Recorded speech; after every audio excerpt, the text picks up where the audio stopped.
Naku po mga kabiyaya, ito na, bumuelta na.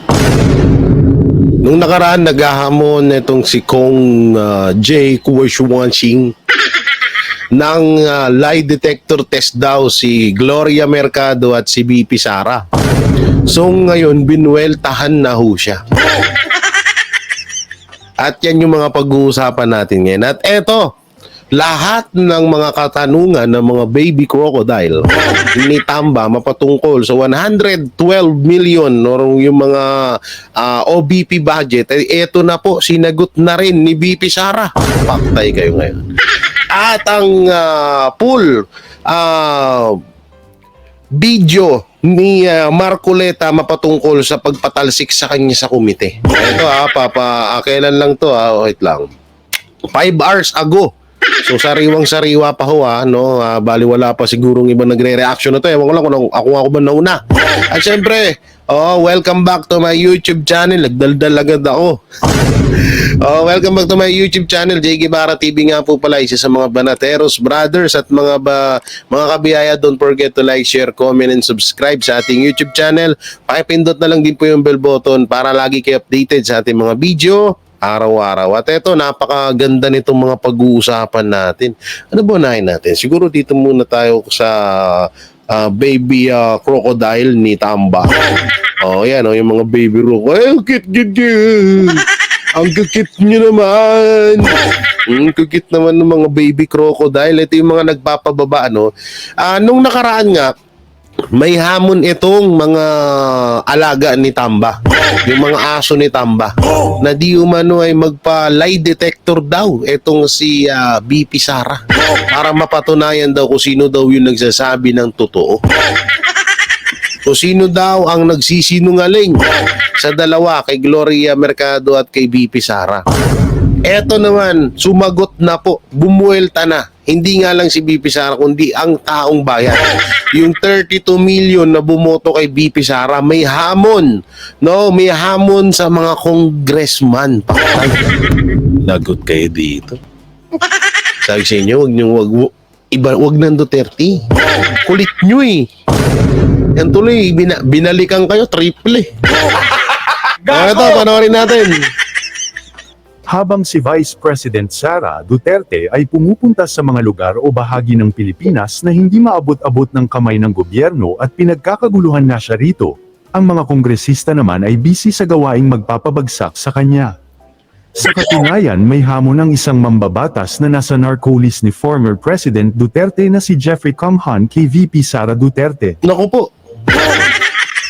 Ayon kasi sa ulat, hinamon daw nito si VP Inday na sumailalim sa lie detector test kasama si retired Deputy Undersecretary Gloria Jumamil Mercado para daw malaman kung sino sa kanilang dalawa ang nagsasabi ng totoo. Pero ang tanong, kailangan pa ba yun? Kung pagbabasehan ng envelope ni Mercado, anong naman ang napatunayan nun? Ang pagsisinungaling mismo ni Mercado, di ba? Alam nyo, nakakatawa nga yun yung pasobre-sobre ni pasobre-sobre nito ni Manang. Nakakatawa talaga yung sobra. Ewan ko ba't paniwalang-paniwala itong mga inayupak na to. Ano ang inilabas ni VP Sara na mga record ng katiwalian ni Mercado? Dun pa lang sa papel na nilabas ni VP Sara kita na kung sino ang walang kredibilidad, di ba? Yun nga ang kinaganda ho dito, si BP Sara, yung sa kanya talaga, yun talaga matibay na ebidensya. Yung kay Mercado, sobre, kahit sino naman pwedeng gumawa nun. Gago! Ano bang ginagawa niyong tanga yung taong bayan? Binigyang diin ni Kang Han na tumestigo daw si Mercado sa ilalim ng panunumpa sa harap ng komite ng gobyerno, habang si Duterte sa kanyang maikling pagharap sa panel noong nakaraang linggo ay tumangging manumpa. Kung wala namang tinatago si VP Duterte, walang issue sa pag-take ng Ay, grabe, magkasama pala sila, Gago! May picture pala kayo, Paktay ka dyan. Paktay ka dyan, Dudong. detector test, aniya ni Kang Han. Pero, hirit ng mga netizens kapag hindi ba nanumpa sa harap ng mga congressman, guilty na agad at may tinatago. Tama. Bakit si Marcos nanumpa sa harap ng mga Pilipino, hawak pa ang Biblia? Nagsabi ba ng totoo? Pakilang basag na naman sila. Oo nga naman, ba't nung si Marcos nanumpa? Bakit wala naman nanumpa nga pero wala namang tinupad? 'Di ba? May tinupad ba sa mga pangako si Marcos? Wala naman. Di ba hindi? Samantala, kung may hamon si Kang Han kay VP Sara, may hamon din sa kanya ang mga DDS. Ito ay ang magpa-hair follicle test sila ni Marcos Jr. sa harap ng publiko. Naku po, paktay kayo dyan. Yan na nga sinasabi ko. Ayan, kasi hamon kayo ng hamon. Ayan, ngayon tuloy, binalikan kayo. Yan, binalikan kayo. O, di sa totoo lang ha, yung hair follicle test ni Marcos natabunan na. Natabunan na nitong mga na to kasi yun naman talaga ang plano. Na mawala sa topic or mawala sa tinatawag na hype. Hype ka. Mawala yung hindi na mapansin ng taong bayan yung hair follicle test ni Marcos, ni President Bongbong Marcos. Na mapapatunayan niya kung hindi nga siya addict. Yan. Samantalang si VP Sara ay kumasa doon sa hamon na yun. Ngayon, bago ka sana din maghamon, tanggapin nyo muna yung hamon sa inyo. Bago kayo maghamon. Diba? Dapat asikasuhin nyo muna yung hamon sa inyo na hair follicle test.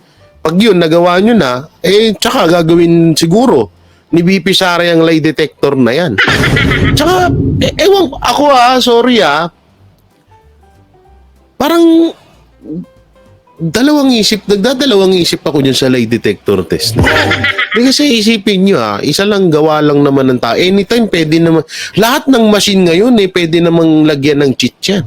Pwedeng lagyan ng ganito kapag pwedeng manipulahin yan. Machine lang naman yan Diba? Anong klaseng hindi mo kailangan gamitan yan Malay ba namin? Sa halos lahat na nangyayari dito sa Pilipinas, kayang-kaya nyong manipulahin Malay ba namin na yung lie detector test na yun mamanipulahin nyo din. No, yan ang dyan. Hindi ako masyadong tiwala dyan sa lie detector test na yan. Kasi machine lang yan Gawa lang din ng tao yan Oo, gawa lang ng tao yung yung tawag dito. Yung lie detector test na yan. Ganito na lang para maganda. Magputo lang kayo ng daliri. Oo, kung sino yung sasabi na to ng totoo. No, mag-ubusin nyo yung daliri nyo sa mga kamay. Okay, sasabihin, eto, totoo sinasabi ko, putulin ko itong hinilate ko. Pak! Yung isa, pag hindi nagawa, paktay na. Gago! Ayon nga kay Doc Lorraine Badoy ay kaliwaan, lie detector test for VP, SAL-N and lifestyle check test for this Kang Han, and most of all, hair follicle test drug test for BBM. Game. Ayon naman kay EB Jagulbot ay, mga pards, etong si J. Kang Han atapang atao pero nag-post lang ako isang beses na nakatag siya. Aba-block na kaagad ako. Uy, ba't ka nang bablock? Gago! Anak ng teting, akala ko matapang akong. Alam nyo dito, sa mga congressman, dito, basagan dito, asaran. Ngayon, kung ayaw nyo palang maasar, di manahimik din kayo. Gago! Walang blockan. Binablock nyo walang ganunan. Wala pala kayo. Ha ha ha. Kaya dito na lang tayo sa page niya na Kong J. Kang Han. Hi, J. J. Kang Han, ikaw, kakasa ka ba sa hair follicle drug test for the top 10 widely used illegal drugs in the Philippines? Naku po, yari ka. Selfie muna before mag-lock profile, di ba Kong J. Kang Han? Yo, In fairness, ganda ng yung lips dyan. yo. Ay, ayon naman kay KLCI. Grabe nung holding hands. Gago! Holding hands sila ni Papa. Papa Tamba. Di ko talaga ma-imagine na na-in-love si Aiko Melendez sa ganitong itsura at ganitong ugali. Asawa ni Aiko Melendez to? Di ba, mayaman Gago! Sorry. Sorry na. Gulat ako doon, di ko alam Asawa pala ni Aiko to? Naku po, Aiko. Ay, naku po, Aiko. Sa totoo lang, pati si Paulo, yung galit ni J. Kang Han kay Sara parang may halong inggit.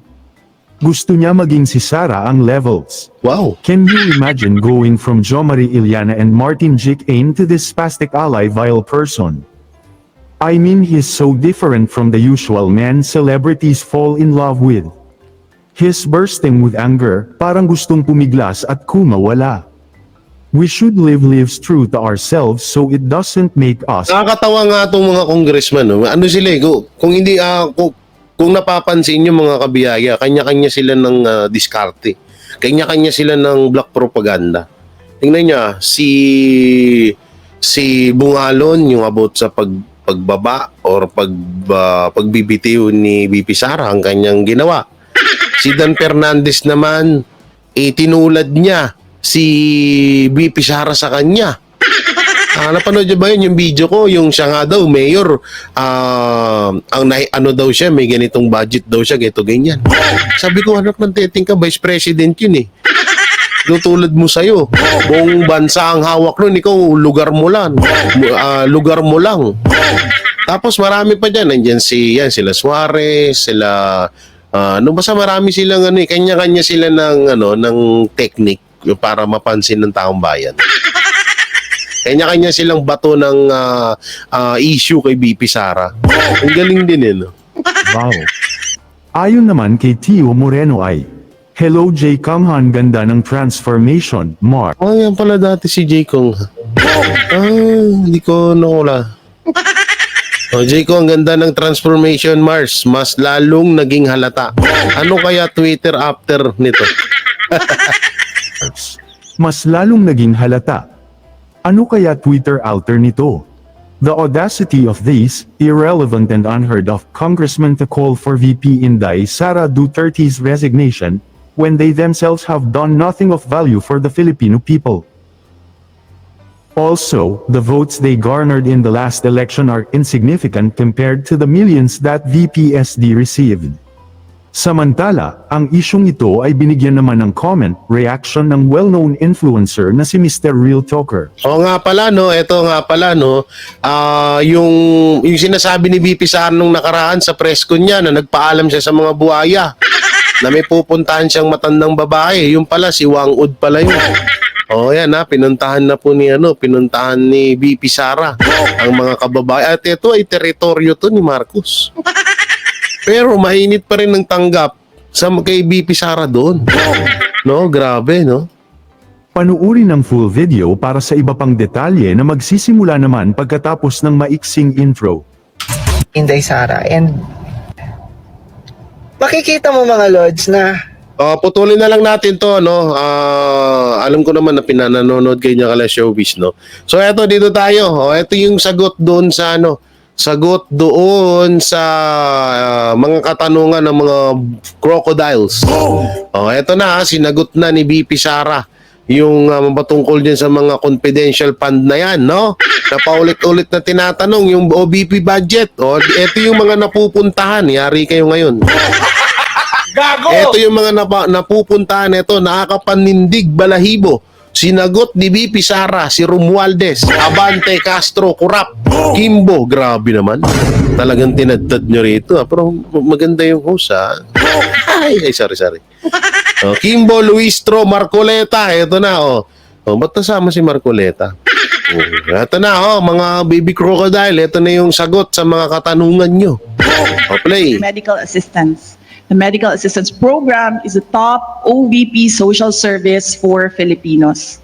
In April 2023, we reached 22,970 Ito pala yung ito yung OBP budget 2023, okay. Filipinos. From May 2023 to April 2024, our satellite office and OVP central office focused on enhancing our efficiency to support more Filipinos needing medical assistance.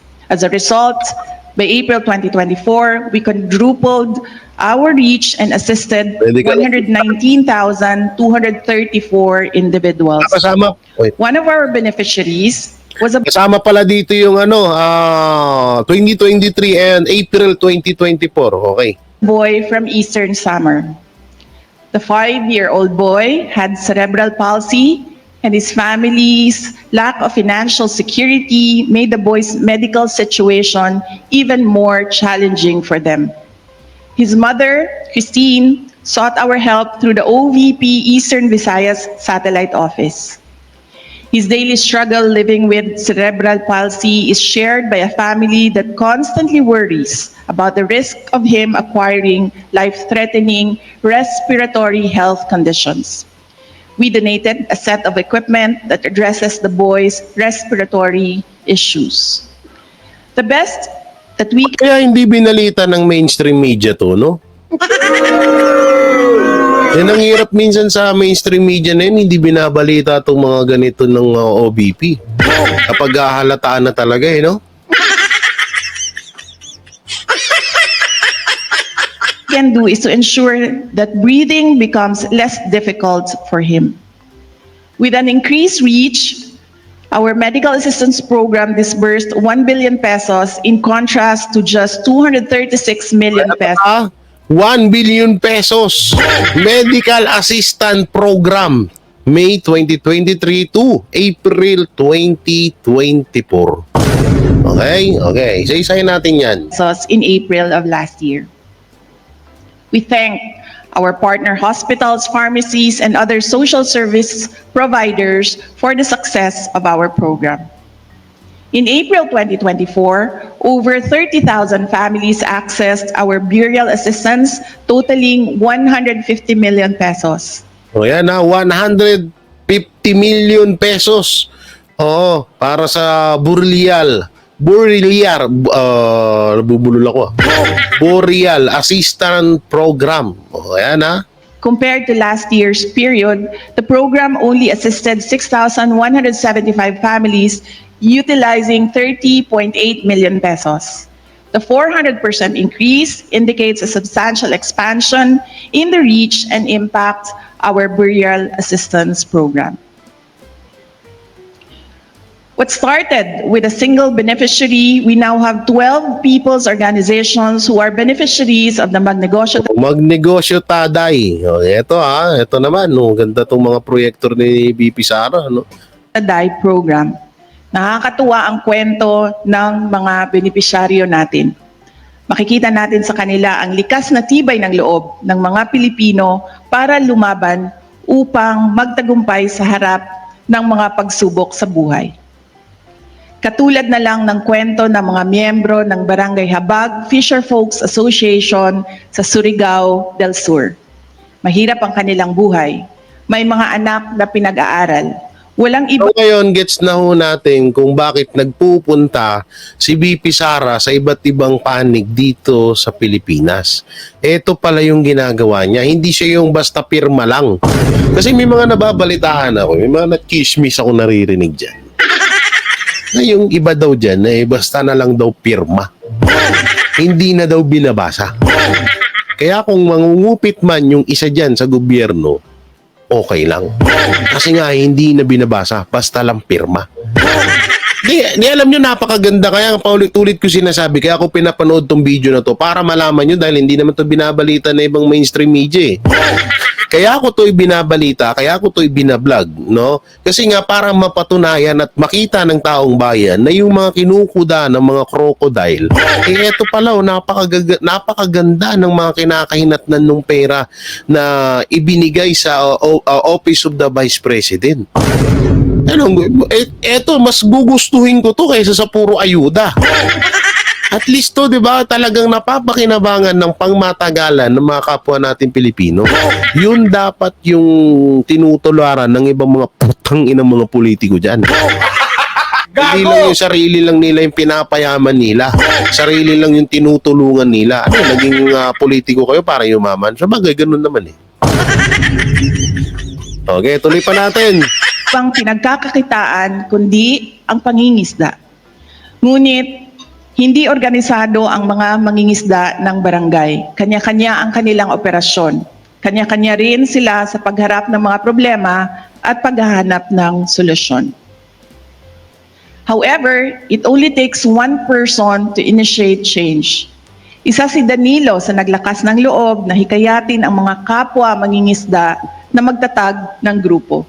Alam ni Danilo na kapag organisado, maraming oportunidad ang magbubukas para sa kanila.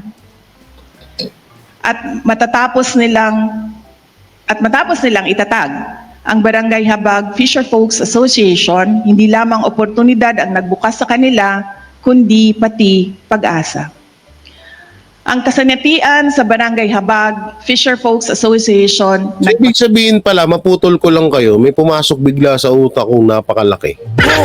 So, ibig sabihin pala, lahat pala ng sinasabi, kasi may mga sinasabi yung mga mambabatas na hindi daw may paliwanag at hindi daw may pakita ng Office of the Vice President kung saan napupunta yung pera or yung budget na ibinibigay sa kanila.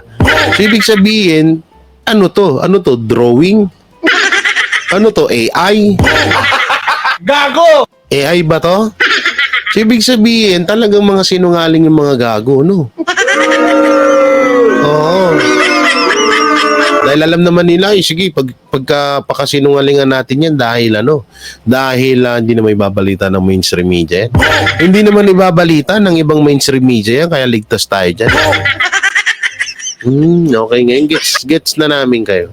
kita kanato sa pagtubo sa kooperasyon sa mga miyembro sa komunidad ug ang pagkusog sa ilahang maayong pagtagad sa usag-usa. Ang Barangay Habag Fisher Folks Association karon ang nag-unang supplier og isda sa ilang lugar ug mga sikbit nga barangay. Ganda nun.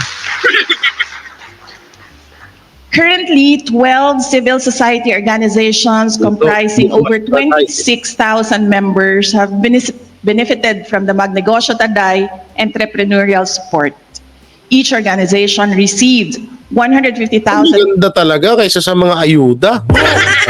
Hindi, eto lang partida pa ho ito Partida pa ho ito dahil ginigipit pa ho ang Office of the Vice President sa budget. What if na lang na kung katulad lang ng ibinibigay na budget kay Tamba na napakalaking budget, siguro mas marami pang matutulungan si BP Sara, di ba tama? Kasi ito lang lumabas naman yan sa issue na yan, yung about sa 500 billion, di ba, na ibinigay ng Office of the President kay Tamba. Ngayon, nakikita natin puro lang ayuda. Sino na lang laman yung ayuda? Sabihin na natin sa isang lugar na pinupunta nila, huubos yung ayuda nila ng mga 100 million o 200 million. Sige, sagad na natin. Marami nang mabibigyan ng ayuda na nila yun sa bawat pinupunta nilang mga bayan dito sa Pilipinas. Kung ganito yung nilaan, pang negosyo, di ba napakaganda? Di ba? Partida ginigipit pa ho ang Office of the Vice President sa budget. No, tinitipid pa ho sila. What if na lang kung malaya sila, kung binibigyan ng sapat na budget ang Office of the Vice President. So ibig sabihin, mas marami pa talagang matutulungan si BP Sara ng mga kapwa nating Pilipino. Grabe, no? Palakpakan natin to. Buti na lang napanood ko tong video na to. Kay Play. Pesos for their livelihood projects. Nais ko lang ibahagi sa inyo ang kwento ng Mika, ang unang women's organization na tumanggap ng Magnegosyo Taday Fund. Ang mga miyembro ng Mika ay nagkapagkita sa akin noong Marso para ipaabot sa OVP ang kanilang pasasalamat sa kanilang narating 2 taon pagkatapos nila naging recipient ng programa. Dalan din nila ang application forms para sa akin dahil nais kong maging member ng Mika. I am saying this because I am deeply impressed by Mika's advocacy and how the group exemplified the message of hard work and hope. Magandang halimbawa para sa mga kababaihan ang Mika. Ang epekto ng pag-asenso ng Mika ay hindi lamang nakasentro sa kanilang organisasyon, umaabot din ito sa buong komunidad sa pamamagitan ng kanilang partisipasyon sa mga aktibidad na naghihikayat ng aktibong partisipasyon ng mga kababaihan sa pagpaunlad ng kalidad ng buhay. Bukas ang Magnegosyo Taday na alalayan ang mga grupo ng mga mangingisda, LGBT, mga babae, kabataan, senior citizens, PWD, mga driver ng tricycles at iba. Naku, lahat na pala. Naku po, Tamba, kawawa ka naman. Ang laki-laki ng budget na ibinibigay sa'yo, tapos puro ka lang ayuda. Samantalang si VP Sara, kakapiranggot lang yung budget. Tapos ang dami niyang natutulungan. Ang dami niyang proyekto at mga negosyo or marami siyang proyekto na napapatupad. At maraming Pilipino ang nakikinabang dun. Eh yung ayuda mo, ngayon may ayuda, bukas wala. Masakrap pa niyan, yung bigas ang pakla daw. Gago! Ano yan, gawa sa dagta ng saging. Eh buti ka mo nakita ko tong video na to, no? Supal pala naman yung mga crocs dito. Mag-iiyakan na naman yung mga crocodile dito. Oo. Ngunit katulad ng nasabi ko, binuksan natin ang programang ito sa mga individual na handang bumangon, tulungan ang kanilang sarili at maging produktibong Pilipino. Mula May 2023 hanggang April 2024, ang Magnegosyo Taday ay nakapagbigay ng puhunan na aabot sa 15,000 para sa 17 na mga Pilipino para simulan ang kanilang sariling livelihood projects. Kabilang sa mga individual project proposals na tanggap ng OVP ay ang sari-sari stores, salon, Yun. at livestock growing. Grabe, ganda nun. Sari-sari store, salon. Alam niyo, gaganda nung galing talaga ni Bibi Sara. Plakpakan. Kaso, nakakalungkot lang kasi. Alam niyo, ako nalulungkot ako na hindi nalalaman to ng mga ibang Pilipino. Ang ibang Pilipino kasi kung ano lang mapanood, yun lang din papaniwalaan eh. Kung ano lang yung latest sa chismis, yun lang din sila.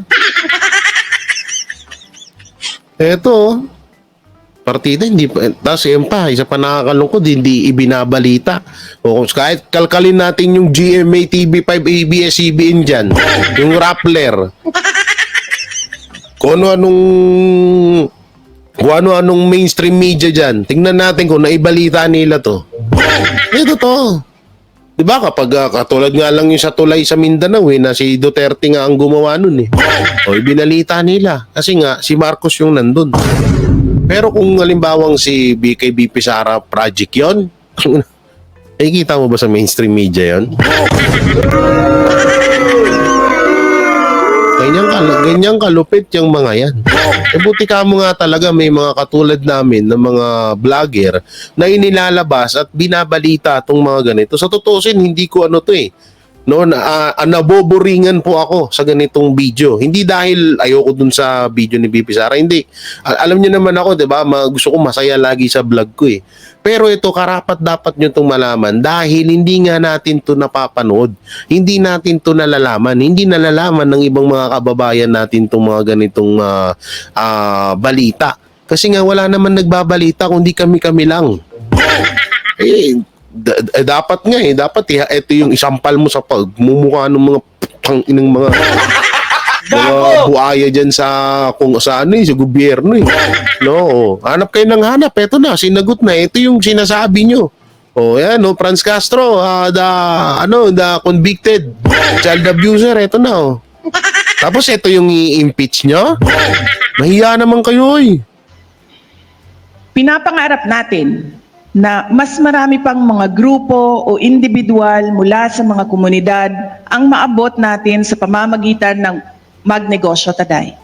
Nice. At OVP, we empower people to empower communities. Maganda tong And proyekto na to. empowered communities build a strong, peaceful, and stable nation. Hindi ba, yan ko sa inyo. Ano bang purpose ng ayuda, Jay? Nakakatulong din naman ng ayuda, Jay, di ba? At anong purpose nitong kay BP Sara? Unahin ko yung purpose ng ayuda, tinotolerate lang kayo ni Romualdez na maging tamad. Na umasa na lang ng umasa ang mga Pilipino sa ayuda. Hindi katulad nitong Magnegosyo Taday na project ni BP Sara or ng Office of the Vice President is hindi niya tayo tinotolerate na maging tamad at umasa lang sa gobyerno. Tayo pa rin yung gagawa or tayo pa rin yung kikilos para sa sarili natin para makaahon tayo sa hirap. Ganito, napakaganda ho nitong proyektong to. Diba? Hindi katulad nung ayuda. Ngayon, bibigyan kang ayuda, bigyan ka ng 5,000 pesos. Ganon. Ay! Gawa ganon. Bibigyan ka ng ayuda, bukas meron ba? Hanggang kailan yung ayuda? Hanggang kailan na ma-maintain ng ayuda?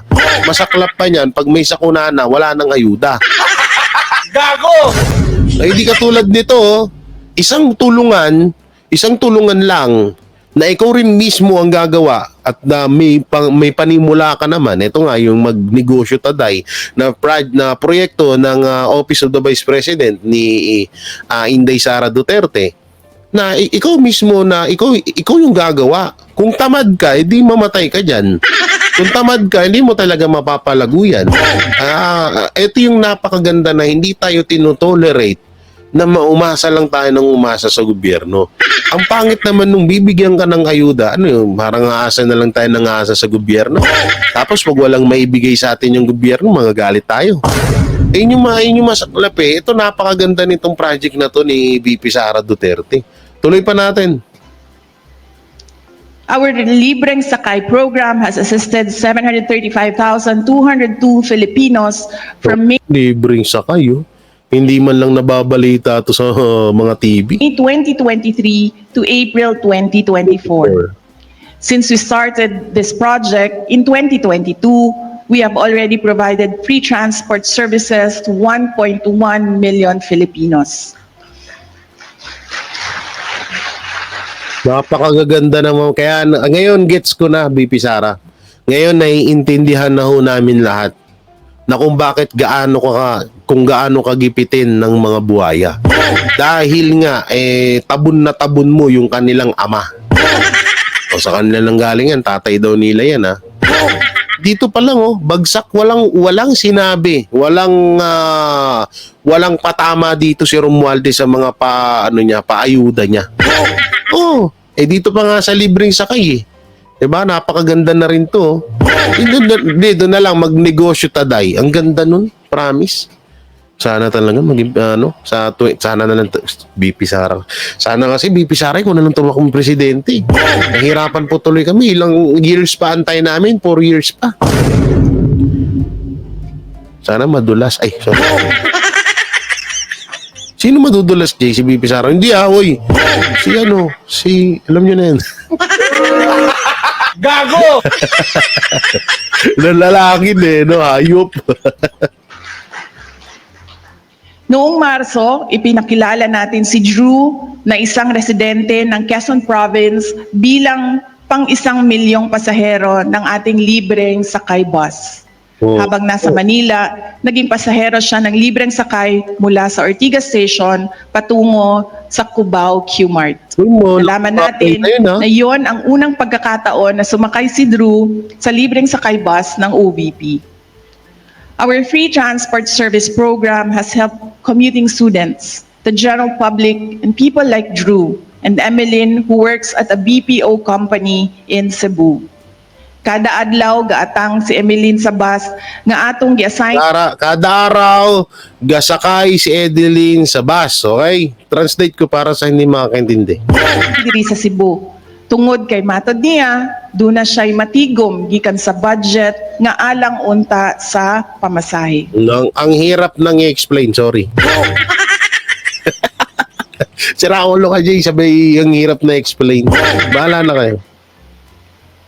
Ang tinigom nga plete, gamiton na lang sa lain pang mas importanteng galastusan sa panimalay. No, yung ipapamasahe mo sa bus or sa mga sasakyan mo, mas maganda ng mahaba yung explanation ko. Mas okay na maipon at panggastos na lang sa bahay.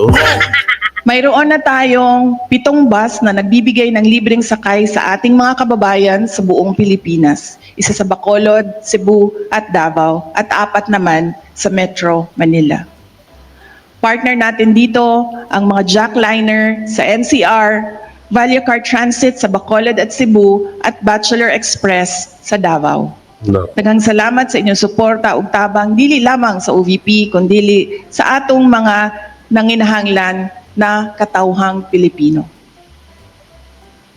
Isa rin sa mga una nating ginawa noong 2022 ay pagpasok natin sa OVP ang pagtatayo ng Disaster Operations Center o DOC. Ang DOC ay siyang nangunguna sa mga relief operations ng ating tanggapan. Ito pala yung yung mga namimigay ng relief goods sa mga nasasalanta ng bagyo na ito nga yun. At ito rin ang namamahala ng ating kalusugan food trucks. May mga from May 2023 to April 2024, the DOC conducted Anong papakit si ate? Hoy, huwag mo pakitan, hindi mo ako maaakit. Gago! Ano yung nagre-reaction ng papakit? 92 relief operations which served 205,692 families all over the country. During these operations, 39,138 relief bags amounting to more than 37 million and 15,000 food bags amounting to more than 6 million were also provided. Isa sa mga nagawa ng OVP-DOC ang pagtulong sa mga biktima ng baha sa Lucena City noong Mayo. So yun, bali hindi na ho natin na yung tapusin, pero panoorin nyo na lang kay Pinas Outsider, yung pinaka full video, no? So yun, grabe, no? Pero mo, buti ka mo nakita ko yun. Hindi ko agad napansin. Ngayon alam na natin, no? Ngayon ganyang kalupit ang mga anti-Duterte. Hindi nila pinapabalita. Grabe. Kung nababalita lang sana to, kung katulong lang natin mainstream media, alam nyo, talagang malaking dapat ito yung ito yung tinutularan ng ibang mga politiko. Na kesyo, puro sila black propaganda na hindi nila naasikaso yung trabaho nila. At si BP Sara, kung hindi man siya makadalo sa hearing, ganyan yung ginagawa niya. Pupunta siya sa iba't ibang lugar dito sa Pilipinas para malaman niya kung ano talaga yung kailangan ng taong bayan na tulong galing sa gobyerno. Tapos ngayon ginikipit pa siya. Yan ang masaklap doon. Yung confidential fund or yung OBP, budget ng OBP, pinangtutulong sa mga kapwa natin Pilipino na malaki talaga ang naitutulong kaso hinahad lang at kine-question pa ng ibang mga mambabatas natin. Yan lang yung pinakamasakit dun. So yun hindi ko na papanoorin yung kay Marcoleta, bala na kayo dun. Sa susunod na lang na video natin. So yun mga kabiyaya, mga kabarateros, anong may kukomento nyo sa mga video na napanood nyo dito sa aking YouTube channel, comment nyo lang po dyan sa baba. At syempre, don't forget to like, share, comment, and subscribe sa ating YouTube channel. Pakisama na rin po ang mga kasamahan ko, sila Banat Bay, Bostada Cocholi, and Master Jude at iba pang mga DDS vlogger. Alam nyo naman siguro kung sino-sino sila. At mega live shoutout sa inyong lahat. Hindi ko na kayo maisa-isa. At babawi na lang ako sa comment section, ha? So i-komento nyo po ang inyong hinanaing. Komento nyo po kung ano yung sa loobin nyo dito sa mga napanood yung video sa ating YouTube channel. So yun, maraming salamat. Ingat po kayo palagi. God bless and peace and bye-bye. Yan ang Banateros, walang inuurungan. Pag tama palakpakan, pag mali ay babanatan. Yan ang Banateros, boses ng ordinaryong Pilipino. Banateros ay walang makakaawan, walang inuurungan. Banateros ay tinutulungan.